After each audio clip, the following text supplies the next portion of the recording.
Python provides a module called math which has built-in math functions. Let's look at a few math functions. To import math module, use the syntax import math. Let's say a function to find the square root of a number. It can be done using sqrt of the number that you want to find the square root of. For example, I'll say 16. Let's try to print the output.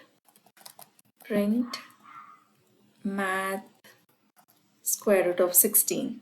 Let's run the command. Now we see the output 4. The square root of 16 is 4. Similarly, we have cube root, which is CBRT of 8. So now we should see the output 2. To find the smallest integer greater than or equal to a particular number, we have a function called ceil. So when I say math.ceil of 8, we see the output 8.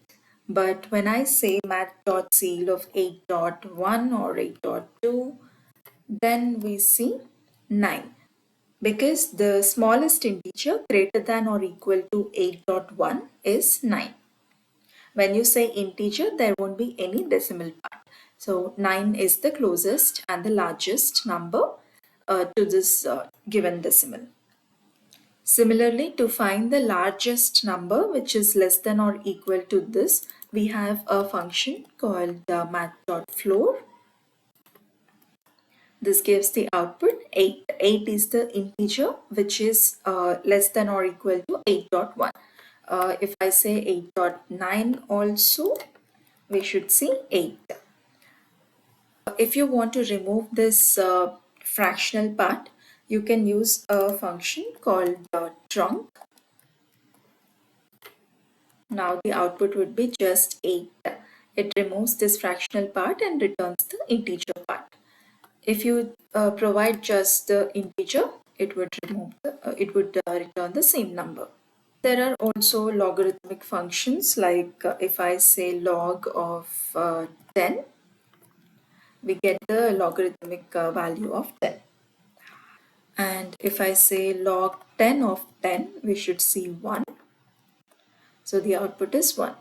And if I say log 2 of 2, the output would be 1. Log 2 of 4, the output should be 2. So we got 2. If you want to know the exponential value of a number, you can use exp function. So this is the exponential value of 4. We have math.pi, which gives the value of pi, which is 3.14.